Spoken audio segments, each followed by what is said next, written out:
प्राचीन समय की बात है। एक छोटे से गांव में माधव नाम का एक सच्चा भक्त रहता था। उसकी भक्ति अनन्य थी। वह प्रतिदिन अपने गांव के शिव मंदिर में जाकर घंटों भगवान का ध्यान करता। श्रद्धा और प्रेम से प्रसन्न होकर गांव के लोग उसे भगवान का प्रिय कहने लगे थे। माधव का एक ही स्वप्न था, भगवान शिव का साक्षात दर्शन। वह दिन रात उनके नाम का जप करता, पूजा अर्चना करता और सबकी निस्वार्थ सेवा करता। लेकिन वर्षों बीत गए, फिर भी भगवान ने उसे दर्शन नहीं दिए। एक दिन हताश होकर माधव ने सोचा, शायद मेरी भक्ति में ही कोई कमी है। भगवान मुझसे प्रसन्न क्यों नहीं होते? ये सोचकर वह गांव छोड़कर घने जंगल में तपस्या करने चला गया। बिना अन्न जल के खुले आकाश के नीचे उसने अपनी भक्ति और भी प्रबल कर दी। भगवान शिव अपने भक्त की यह कठोर साधना देखकर प्रसन्न हुए। उन्होंने एक वृद्ध साधु का रूप धारण किया और माधव के पास पहुंचे। साधु ने पूछा, वत्स, तुम यहां जंगल में इस तरह क्यों तपस्या कर रहे हो? माधव ने उत्तर दिया, मुझे भगवान शिव के दर्शन करने हैं, पर वे मुझसे प्रसन्न नहीं हैं। साधु मुस्कुराए और बोले, क्या तुम सच में भगवान से मिलना चाहते हो? माधव ने उत्साह से सिर हिलाया।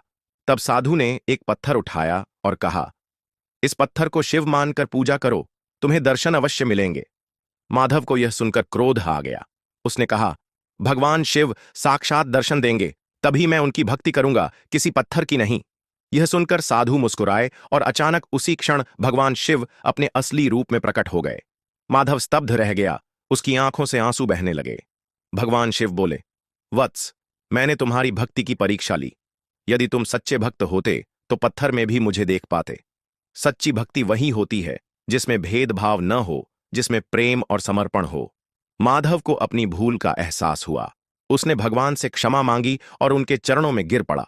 भगवान ने उसे आशीर्वाद दिया और कहा, अब से तुम जहां भी देखोगे मुझे पाओगे। हर जीव, हर कण में मैं ही हूं।